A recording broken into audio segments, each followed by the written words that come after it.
Hello दोस्तों, मेरे channel पर आपका स्वागत, अभिनंदन और वंदन। जैसा कि आपको पता है कि हम अंधा युग नाटक पढ़ रहे हैं। यूपी HESC के पाठ्यक्रम में भी अंधा युग नाटक लगा हुआ है, आपके HPSC के भी पाठ्यक्रम में लगा हुआ है, साथ ही UGC नेट के पाठ्यक्रम में भी लगा हुआ है। बाकी जिन बच्चों के विश्वविद्यालय या विद्यालय उसमें लगा हुआ है, वो लोग भी इस वीडियो को देख सकते हैं। हम नई जो परीक्षा पद्धति है, नई परीक्षा प्रणाली है, उसके आधार पर इस नाटक को पढ़ रहे हैं, छोटे छोटे तथ्यों को भी देख रहे हैं, क्योंकि अब जो प्रश्न बन रहे हैं वो बहुत ही डीप बन रहे हैं और छोटे छोटे प्रश्न बन रहे हैं, जिनकी ऐसे तो लगता है कि कोई इम्पोर्टेंस नहीं है, लेकिन जब प्रश्न बन जाते हैं परीक्षाओं में तब हमें लगता है कि इन चीज़ों को भी देख लेना चाहिए था। तो फिर अब हम बिल्कुल नई तरीके से हर बिंदु को समझते हुए और व्याख्या करते हुए पंक्तियों को आगे बढ़ रहे हैं।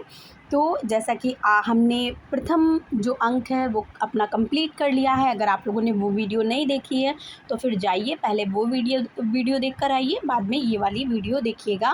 सबसे पहले जो हम देखते हैं कि ये जो प्रथम अंक हमने देखा, इसमें 3 कथा गायन है। मैंने आपसे कहा था ये जो कथा गायन की जो शैली है, ये धर्मवीर भारती ने कहाँ से ली है?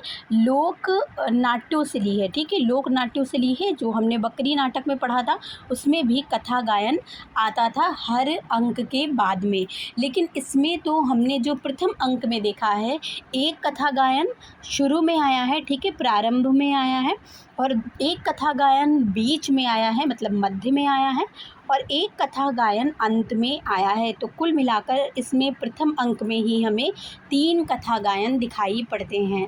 ये चीज़ आप ध्यान रखिएगा। और कई बार ऐसे भी पूछ लेते हैं ये कथा गायन किस अंक का है, तो फिर तीनों कथा गायन हमें ध्यान रखने हैं, क्योंकि इम्पोर्टेंस भी है।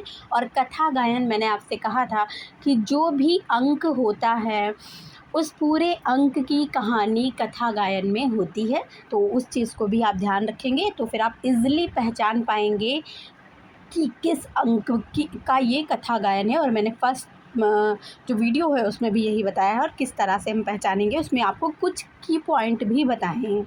चलिए हम चलते हैं अपने जो हमारा आज का विषय है, दूसरा अंक, पशु का उदय, अंधा युग नाटक का दूसरा अंक।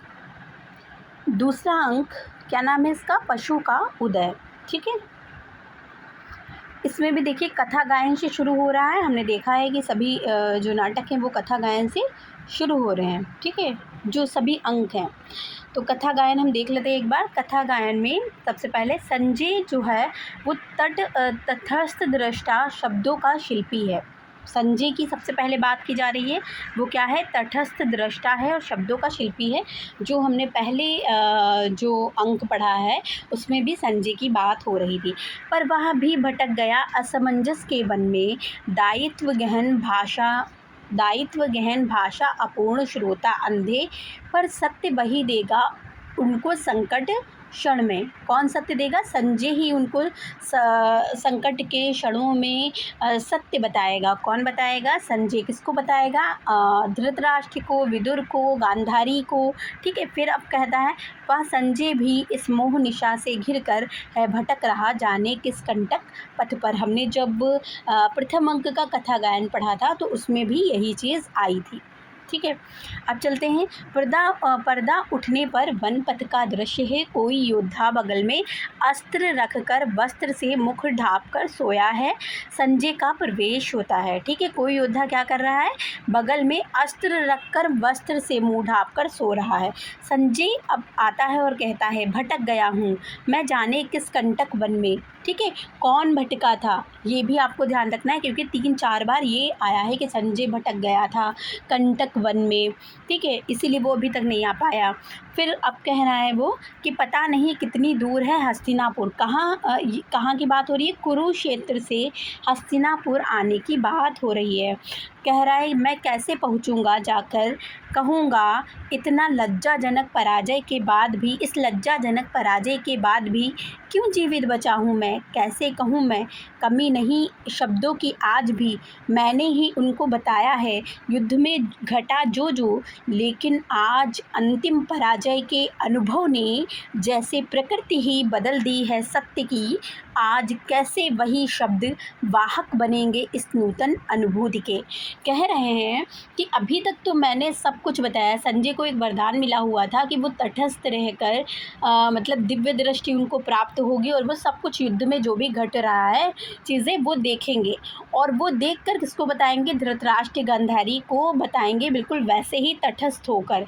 ये नहीं कि मतलब उनके मन में कोई पीड़ा हो रही है तो वो चीज़ ना बताएं, बल्कि तटस्थ होकर हर कुछ बताएंगे, मतलब सब कुछ बताएंगे।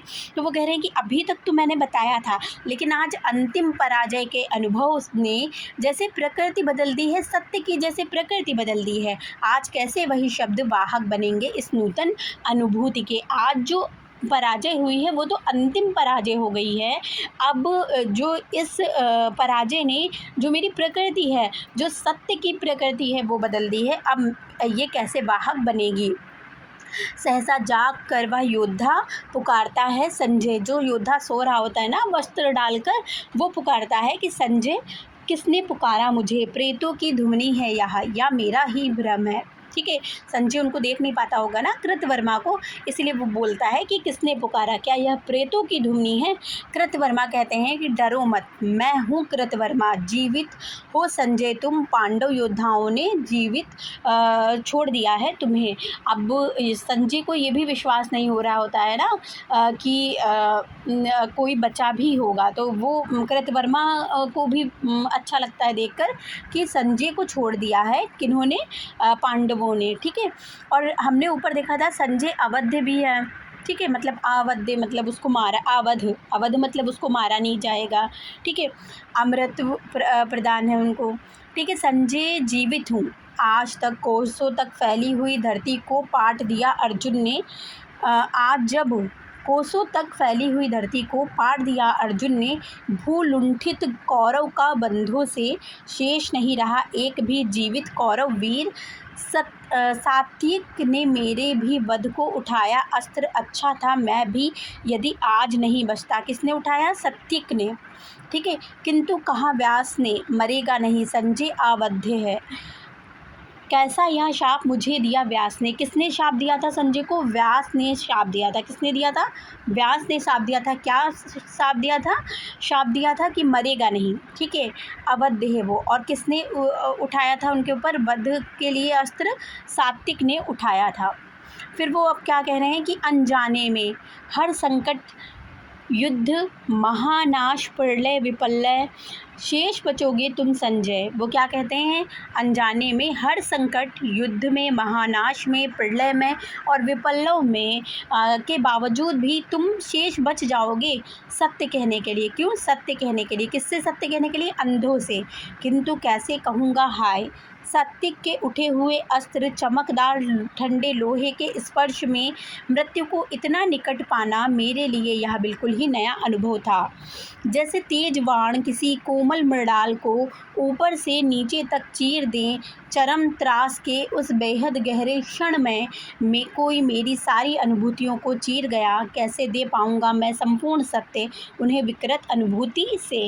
उन्होंने कहा कि जब सात्विक का जो बाण है वो उठा था, जो अस्त्र है वो उठा था, तो उसने मुझे पूरी तरीके से चीर दिया था, तब भी मैं मरा नहीं। और अब मैं किस लिए जीवित हूँ? क्योंकि मैं अंधों को क्या दूँ? सत्य बताऊँ। और मैं कैसे बताऊँगा? अब सत्य कैसे दे पाऊँगा? मैं संपूर्ण सत्य उन्हें विकृत अनुभूति से कैसे दे पाऊँगा? कृतवर्मा कहते हैं धैर्य धरो संजय, क्योंकि तुमको ही जाकर बतानी है दोनों की पराजय दुर्योधन की। दोनों को पराजय दुर्योधन की तुमको ही जाकर बताना है। कृतवर्मा कहते हैं।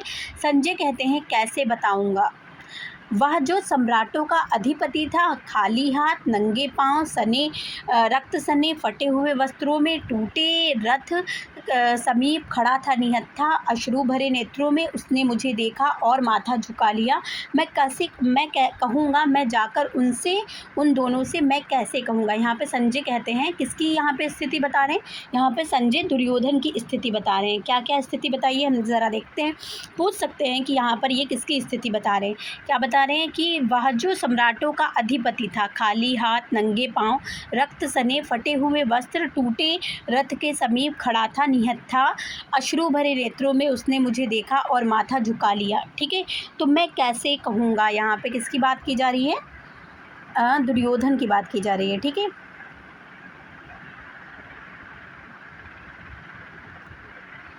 चलिए आगे देखते हैं। दुर्योधन की बात कही जा रही है। कृतवर्मा कहते हैं कि क्या कहते हैं, चला गया संजय भी बहुत दिनों पहले, विदुर ने कहा था या होकर रहेगा, वह होकर रहा आज। अब संजय चला जाता है जब, तब वो विदुर कृतवर्मा कहते हैं कि विदुर ने तो कहा ही था पहले से कि ये होकर रहेगा, मतलब दुर्योधन मारा जाएगा। नेपथ्य में कोई पुकारता है अश्वत्थामा, कृतवर्मा ध्यान से सुनता है। अब जो आया वो कौन आया है, अश्वत्थामा आया। सबसे पहले कौन इसमें आया था, संजय, पशु के उदय में संजय आया था, ठीक है। और फिर उसके बाद में दूसरे नंबर पे कौन आया था, कृतवर्मा। ऐसे भी पूछ सकते हैं कि कौन सा पात्रों का क्रम लगाने को दे दो, नेट के पाठ्यक्रम में ये प्रश्न बन सकता है।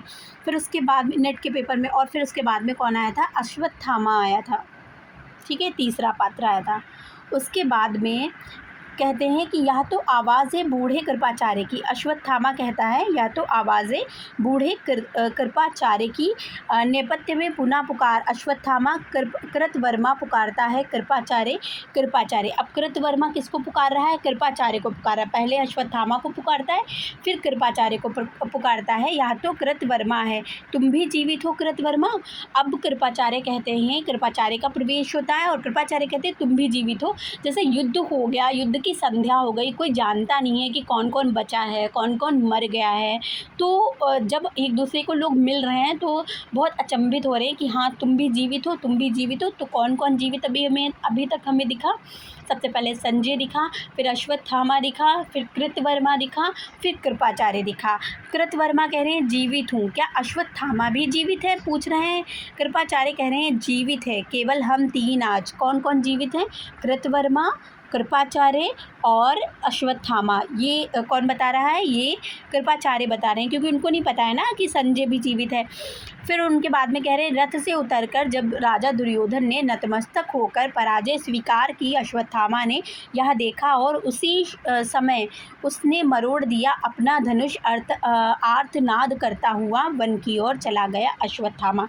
जब दुर्योधन ने पराजय स्वीकार कर ली तो जो अश्वत्थामा था वो वहाँ से चला गया, आर्तनाद करते हुए, पुकारते हुए जाते हैं।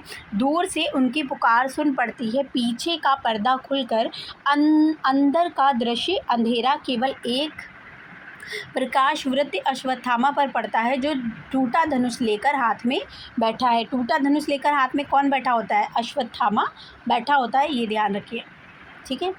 फिर उसके बाद में अश्वत्थामा कहता है कि यह मेरा धनुष है, धनुष अश्वत्थामा का, जिसकी प्रत्यंचा खुद द्रोण ने चढ़ाई थी। किसने चढ़ाई थी, द्रोण ने चढ़ाई थी। द्रोण कौन थे, अश्वत्थामा के पिता थे। आज जब मैंने दुर्योधन को देखा, निशस्त्र दीन, आँखों में आंसू भरे, मैंने मरोड़ दिया अपने इस धनुष को, कुचले हुए सांप सा भयावह किंतु शक्तिहीन मेरा धनुष है यह, जैसा है मेरा मन, जिसके बल पर लूँगा मैं अब प्रतिशोध पिता की निर्मम हत्या का। पिता की जो हत्या होती है वो भी हो चुकी होती है। आप लोगों को पता होगा, आप लोगों ने पढ़ा भी होगा कहीं ना कहीं कि जो द्रोण थे, गुरु द्रोण थे, जब वो लड़ रहे थे तो फिर वहाँ पे एक कोई व्यक्ति आता है और वो कहता है कि अश्वत्थामा मारा गया, अश्वत्थामा मारा गया ऐसा कहते हैं। और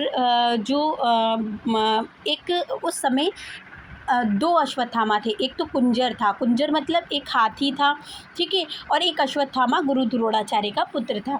तो द्रोणाचार्य को यकीन नहीं होता कि उनके पुत्र मारे गए हैं, कि मतलब हाथी मारा गया है। तो वो सोचते हैं कि किससे पूछे, तो वो युधिष्ठिर से पूछते हैं कि युधिष्ठिर तो सत्य बताएंगे, क्योंकि युधिष्ठिर कभी भी झूठ नहीं बोलते हैं, वो सत्यवादी होते हैं।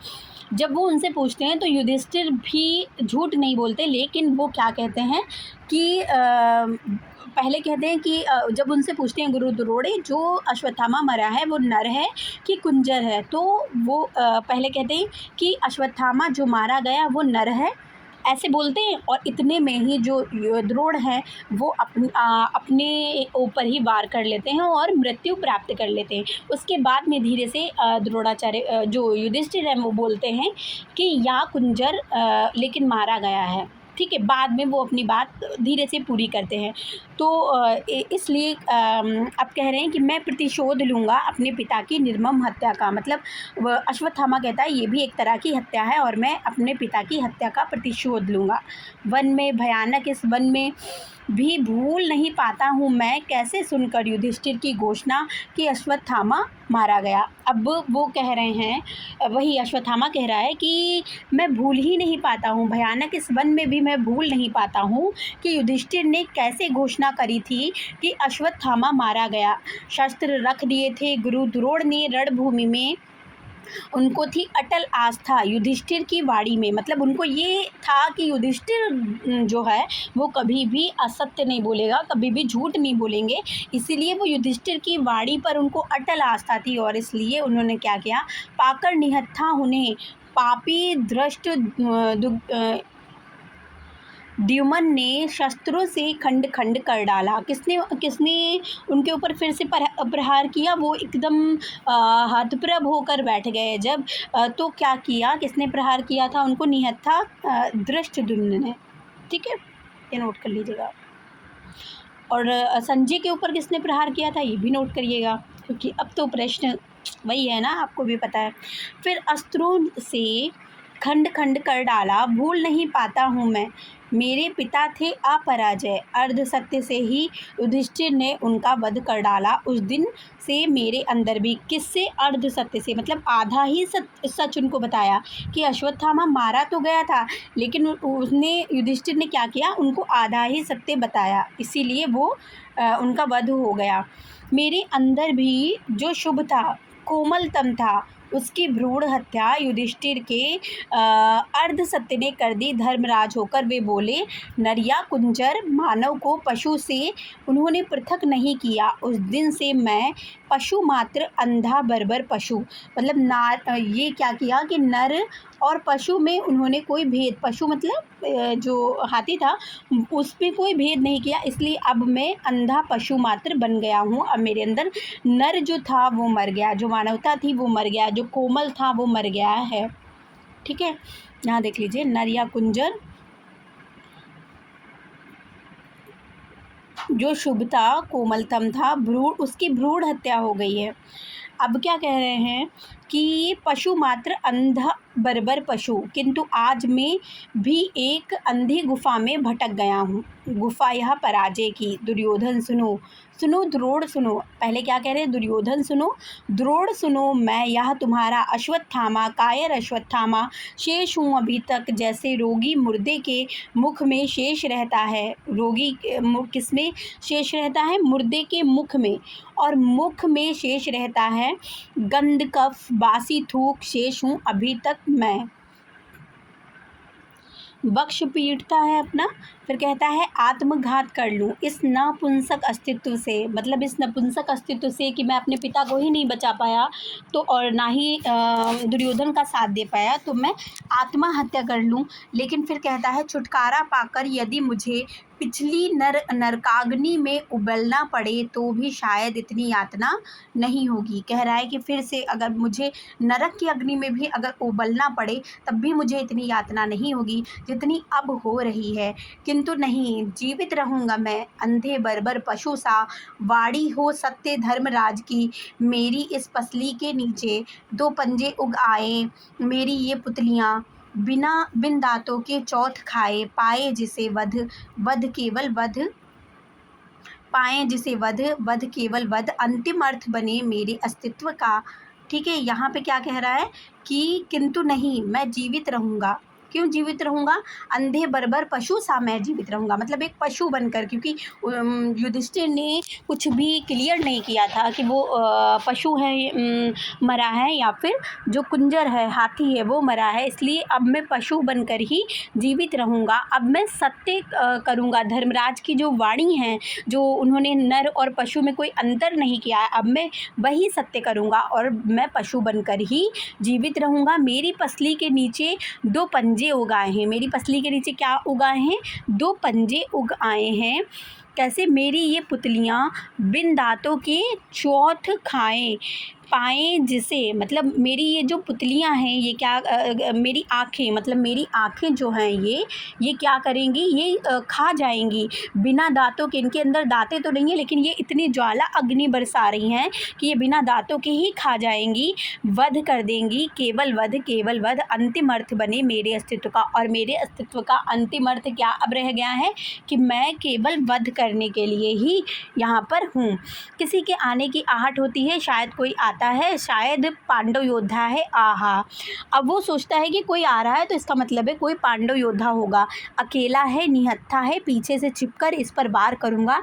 इन भूखे हाथों से धनुष मरोड़ा, गर्दन मरोड़ूंगा। मतलब कह रहा है कि अब भूखे हाथों से जैसे धनुष मरोड़ा था, ऐसे ही गर्दन मरोड़ूंगा, छिप जाऊं इस झाड़ी के पीछे। और छिपता है और संजय का प्रवेश होता है। संजय कहता है फिर भी रहूँगा शेष, फिर भी रहूँगा शेष, फिर भी रहूँगा शेष। सत्य कितना कटु हो, कटु से यदि कटुतर हो, कटुतर से कटुतम हो, फिर भी मैं कहूँगा केवल सत्य, केवल सत्य, केवल सत्य है अंतिम अर्थ सत्य। उसका अंतिम अर्थ क्या था, वध करना था। और इसका अंतिम अर्थ क्या है, अश्वत्थामा का अंतिम अर्थ क्या था कि वध करना। इनका अंतिम अर्थ क्या है, केवल सत्य ही कहेंगे। कह रहे हैं कि कटु से कटुतर हो, कटुतर से कटुतम हो, फिर भी मैं कहूँगा और मैं शेष रहूँगा। ठीक है, यहाँ पर देख लिए। चलिए आगे चलते हैं। फिर उसके बाद में कह रहे हैं मेरे अश्वत्थामा आक्रमण करता है, गला दबोच लेता है अश्वत्थामा। इसी तरह मेरे भूखे पंजे जाकर दबोचेंगे वह गला युधिष्ठिर का, जिससे निकला था अश्वत्थामा हतोहता। मतलब मैं युधिष्ठिर को इसी तरह से उस मेरे जो पंजे हैं, क्योंकि अब मैं पशु हो गया हूँ, उसके मेरे हाथ भी मेरे पंजे हैं, तो मैं इसी तरह से युधिष्ठिर का गला दबोचूंगा, क्योंकि उसके मुँह से जिस तरह से निकला था अश्वत्थामा हतोहता। किसने कहा था अश्वत्थामा हतोहता, तो ये युधिष्ठिर ने कहा था। कृतवर्मा और कृपाचार्य आते हैं। कृतवर्मा चीख कर छोड़ो अश्वत्थामा, संजय है वह कोई पांडव नहीं। अश्वत्थामा कहता है केवल वध। अश्वत्थामा पूरी तरीके से पागलों की तरह व्यवहार करने लगा है। उसको ये भी नहीं समझ में आ रहा है कि संजय तो उसी की साइड का है, मतलब उसी के पक्ष का है। तो वो कह रहा है कि केवल वध, अब तो मेरी जो ज़िंदगी का, मेरे जीवन का अंतिम जो ध्येय है वो केवल वध ही है। ठीक है, और उसके संजय की ज़िंदगी का अंतिम जो लक्ष्य था वो क्या था, वो सत्य सुनाना। ठीक है, फिर अब क्या कह रहा है, कृपाचार्य कह रहा है कि कृतवर्मा पीछे से पकड़ो, कस लो अश्वत्थामा को, वध लेकिन शत्रु का वध करो। कैसे योद्धा हो अश्वत्थामा, संजय अवध्य है, तटस्थ है। मतलब संजय का वध तो हो ही नहीं सकता, अश्वत्थामा कहता है। कृतवर्मा के बंधन में छटपटाता हुआ, तटस्थ, मातुल मैं योद्धा नहीं हूँ, मातुल मैं योद्धा नहीं हूँ, बर्बर पशु हूँ। यह तटस्थ शब्द है मेरे लिए अर्थहीन, तटस्थ रहना मेरे लिए अर्थहीन है। सुन लो यह घोषणा इस अंधे बर्बर पशु की पक्ष में नहीं है, जो मेरे वह शत्रु हैं। मतलब अब ये नहीं है कि मेरी तरफ से जो लड़ रहा है या संजय इस तरह का कोई भी है, बल्कि जो मुझे रोकेगा मेरे पक्ष में नहीं है, वो सभी मेरे शत्रु हैं। क्या कह रहा है, मातुल मैं योद्धा नहीं हूँ, बर्बर पशु हूँ। किसके लिए तटस्थ हूँ मैं तटस्थ हूँ। तटस्थ शब्द मेरे लिए क्या है, अर्थहीन है। सुन लो यह घोषणा कि जो मेरे पक्ष में नहीं है वह मेरा शत्रु है। अब कृतवर्मा कह रहे हैं, क्या कह रहे हैं कि पागल हो तुम, संजय जाओ अपने पथ पर। संजय अब क्या कह रहा है, मत छोड़ो, क्योंकि संजय ने इतना भयंकर युद्ध देखा और फिर भी वो कुछ कर भी नहीं सकता ना, वो लड़ भी नहीं सकता, प्लस वो तटस्थ रहना है उसको। ये भी नहीं करना है कि किसी के पक्ष विपक्ष में कुछ कह सके या कुछ, वो तटस्थता के साथ में सभी सत्य उसको बताने हैं। एक बार फिर से वही पीड़ा, वही दर्द और वही गहन अनुभूति फिर से उसको झेलनी है, फिर से एक बार जीनी है बताते हुए। तो वो कह रहा है कि मत छोड़ो, विनती करता हूँ मत छोड़ो, कर दो वध जाकर अंधों से। सत्य कहने की मर्मांतक पीड़ा है जो उससे जो वध ज़्यादा सुखमय है, वध करके मुझे मुक्त कर दो। अश्वत्थामा वो कहता है कि मुझे मुक्त कर दो। अश्वत्थामा विवश दृष्टि से कृपाचार्य की ओर देखता है, उनके कंधों पर शीश टिका देता है। अश्वत्थामा किसके कंधों पर? कृपाचार्य के कंधों पर। अश्वत्थामा कहता है मैं क्या करूं मातुल, मातुल मैं क्या करूं? वध मेरे लिए नहीं रही नीति, वह है अब मेरे लिए मनोग्रंथि। क्या है? मेरे लिए नीति नहीं है कि युद्ध में किस तरह से लड़ना है, किस तरह से नहीं लड़ना, ये नीति नहीं बन रह गई है। अब मेरे लिए क्या बन गई है? वो मनोग्रंथि बन गई है। मतलब मेरे मन में अब आ गया है कि बस मुझे कुछ करना है, क्योंकि वो उसने जो युधिष्ठिर ने किया उससे वो बहुत ज़्यादा आहत है। किसको पा जाऊँ मरोड़ूँ मैं क्या करूँ मातुल, मैं क्या करूँ? कृपाचार्य कहते हैं मत हो निराश अभी।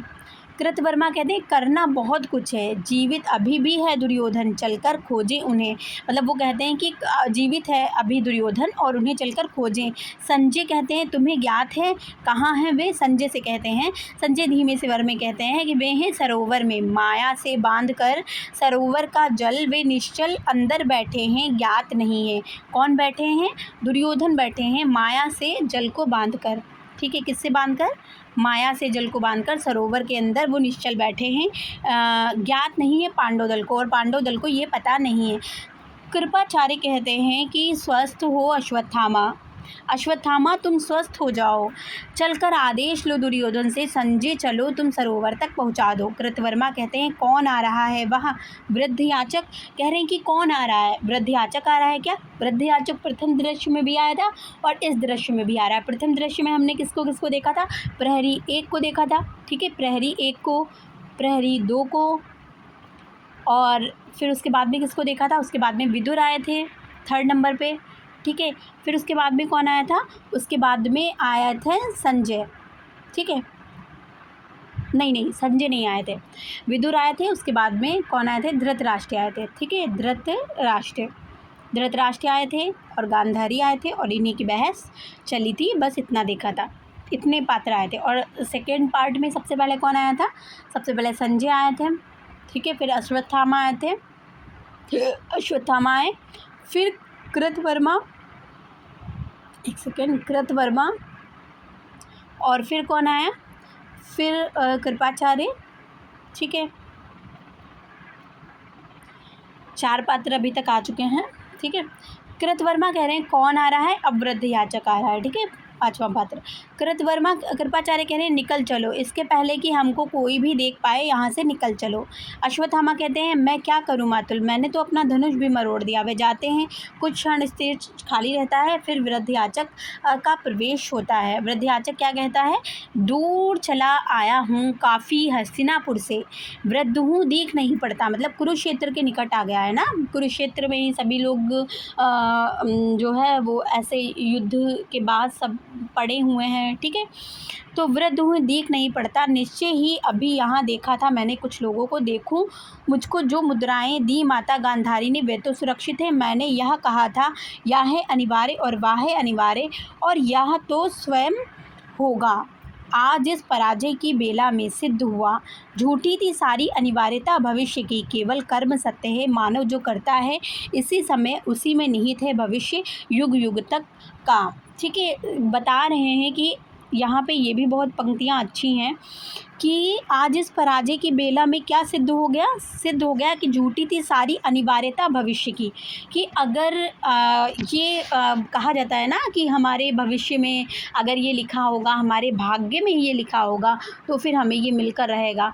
तो ये जो भविष्य की अनिवार्यता है ये क्या है? ये झूठी है।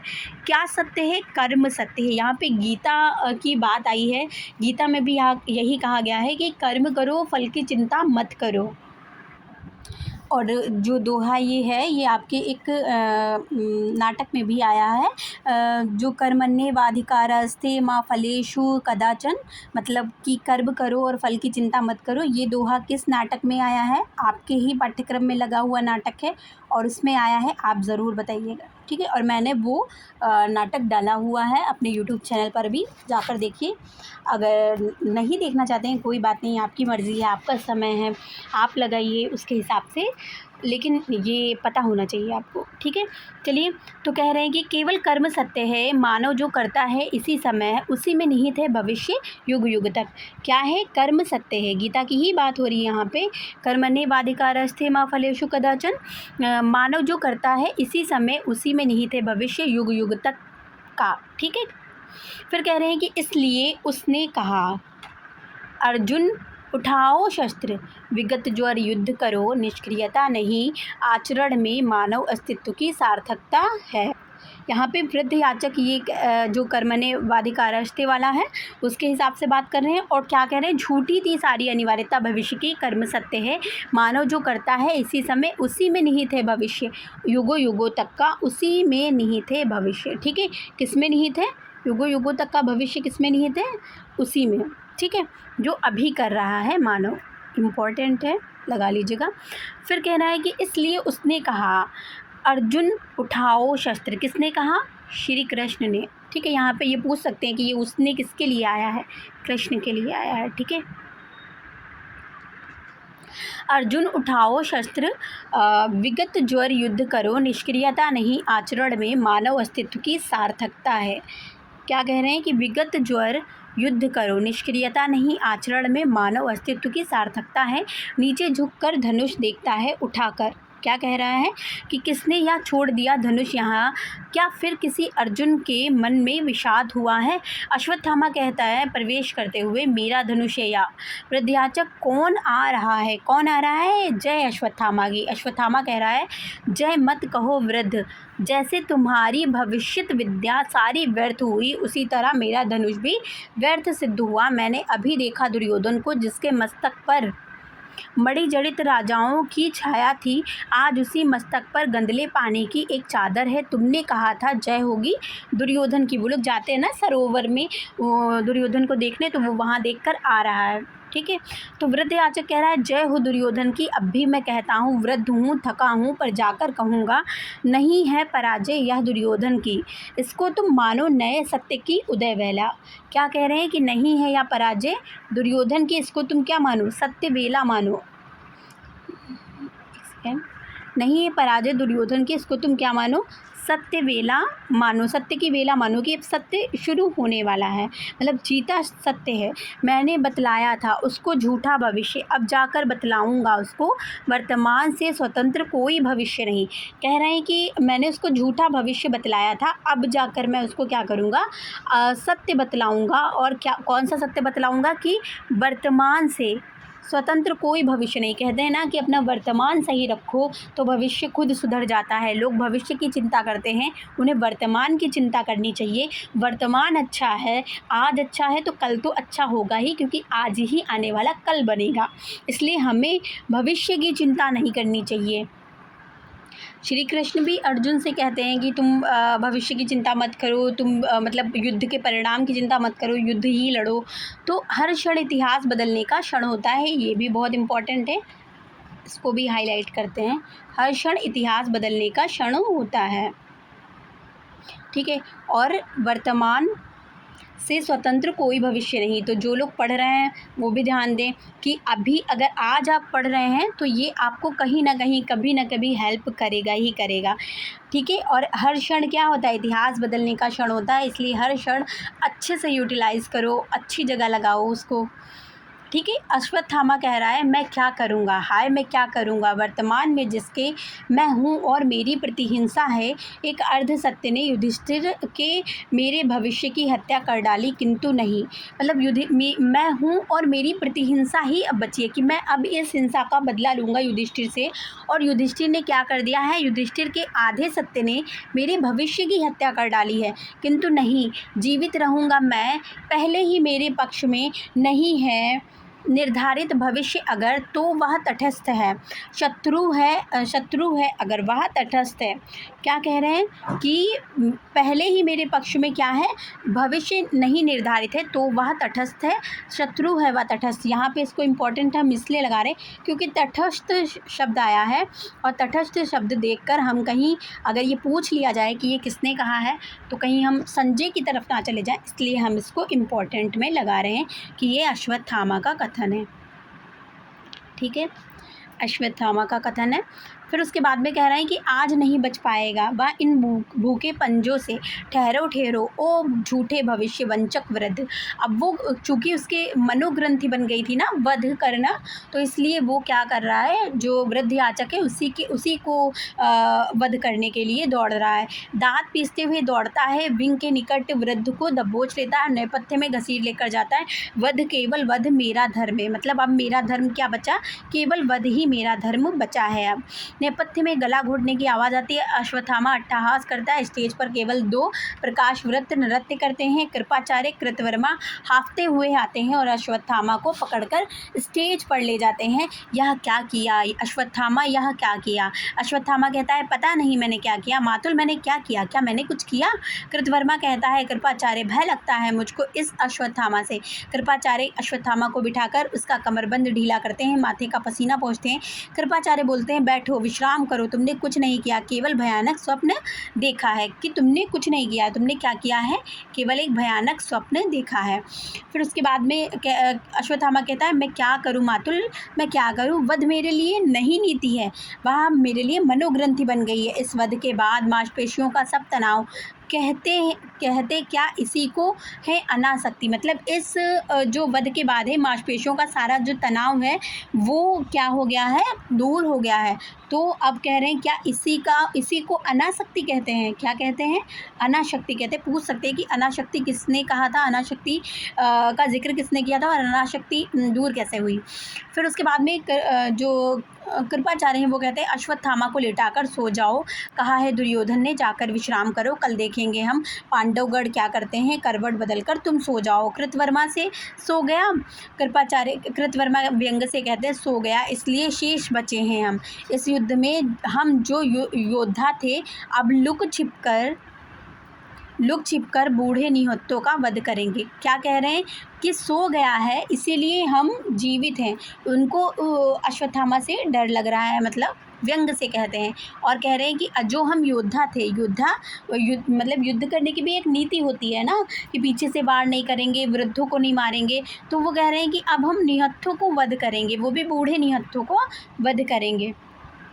कृपाचार्य कहते हैं शांत रहो कृतवर्मा, योद्धा नामधारियों में किसने क्या नहीं किया है, मतलब इतने बड़े बड़े योद्धा हैं और उन्होंने क्या नहीं किया है, शांत रहो तुम अब तक। द्रोण थे बूढ़े निहत्थे, मतलब द्रोणाचार्य जो थे अश्वत्थामा के पिताजी, वो भी तो बूढ़े निहत्थे थे, पर उनको भी छोड़ दिया था क्या, धृष्टद्युम्न ने, मतलब धृष्टद्युम्न ने क्या उन्हें छोड़ दिया था, उसने भी क्या किया था, उनका वध ही कर डाला था।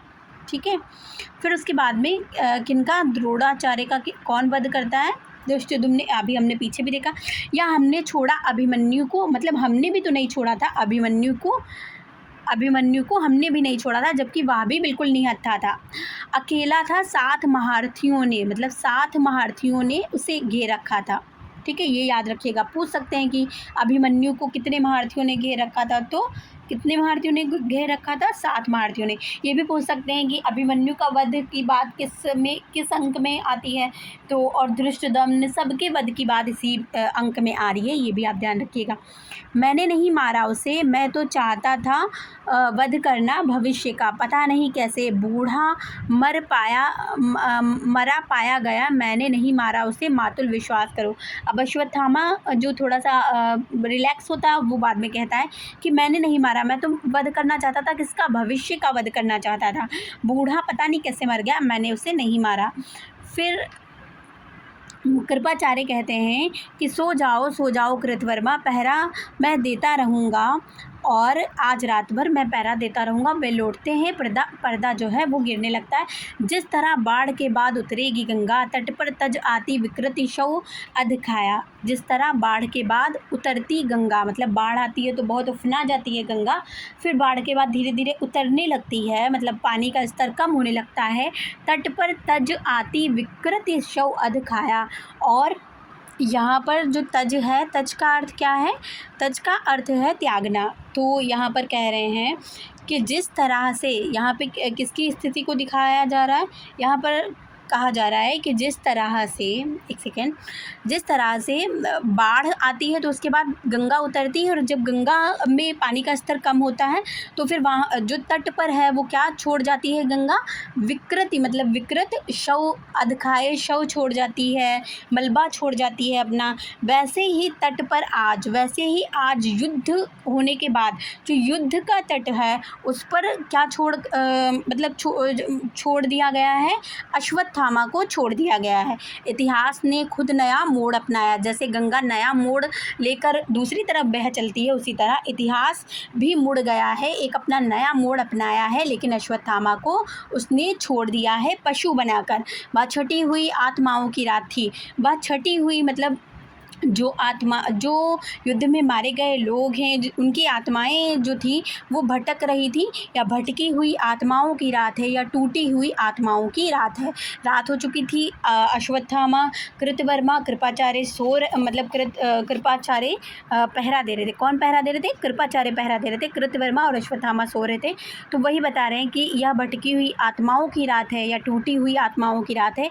इस रात विजय में मदोन्मत्त पांडवगढ़, इस रात विवश छिपकर बैठा दुर्योधन। मतलब इस रात में विजय के मद में कौन है? पांडवगढ़ मद में उन्मत्त है अपने शिविरों में, और इस रात जो विवश होकर जो दुर्योधन है वो छिपकर बैठा है। यह रात गर्व में तने हुए माथों की, यह रात हाथ पर धरे हुए हाथों की। मतलब यह रात किसी के लिए गर्व भी है और किसी के लिए तने हुए माथे हैं, किसी के लिए दुख, शोक, पीड़ा की रात है। तो यहाँ पर ही ये जो पटाक्षेप हो जाता है, ये जो अंक है यहाँ पर, एक सेकेंड, यहाँ पर ये जो अंक है ये ख़त्म हो जाता है। ठीक है, तो यहाँ पर तो हम देखते हैं कि बस एक यही कथा गायन के रूप में आया है, और यहाँ पर लिखा भी नहीं है कि ये कथा गायन है, लेकिन ये कथा गायन है। ठीक है, तो फिर हम इसको हाईलाइट करते हैं। जिस तरह बाढ़ के बाद उतरेगी गंगा, जिस तरह विकृति शवर्ध खाया। ये आपको कैसा लग रहा है जो मैं व्याख्या बताते चल रही हूँ बीच बीच में? आप इससे लाभान्वित तभी होंगे जब आप ठहराव के साथ इसको देखेंगे, क्योंकि बड़ा सा है। तो चलिए हम आज यहीं पर इसका अंत करते हैं इस वीडियो का, क्योंकि एक एक अंक ही पढ़ेंगे। बहुत अच्छे से समझ कर हम पढ़ रहे हैं ताकि हमें दोबारा नहीं पढ़ने की आवश्यकता हो। व्याख्या भी साथ में करते जा रहे हैं और बताते भी जा रहे हैं कि क्या चीज़ कहाँ से कैसे ली गई है और कहाँ पर कौन सा सिद्धांत काम कर रहा है। तो फिर मिलते हैं हम बहुत जल्द अपने दूसरे वीडियो में दूसरे अंक को लेकर, जो हम दूसरे अंक अर्थात तीसरा अंक लेकर हम उपस्थित होंगे दूसरा वीडियो में।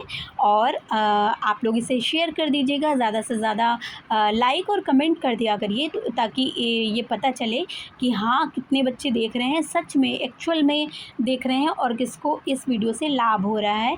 मिलते हैं बहुत जल्द तीसरे अंक के साथ में, तब तक के लिए आप इतना पढ़िए और इसके नोट्स बनाइए। मिलते हैं बहुत जल्द। और अगर हाँ आपको ये हाईलाइटेड PDF चाहिए तो आप कमेंट बॉक्स में ज़रूर बताइएगा, मैं किसी भी तरह से आपको ये PDF प्रोवाइड करा दूँगी, क्योंकि अभी मेरा कोई व्हाट्सएप ग्रुप या फिर टेलीग्राम ग्रुप कुछ भी नहीं है, लेकिन फिर भी मैं कोशिश करूँगी कि आपको दे दूँगी, या तो ईमेल के ज़रिए या व्हाट्सएप या टेलीग्राम के ज़रिए भी मैं दे सकती हूँ। ठीक है, आप लोग पढ़िए और कैसा लगा आप ज़रूर बताइएगा। मिलते हैं अगली वीडियो में, धन्यवाद।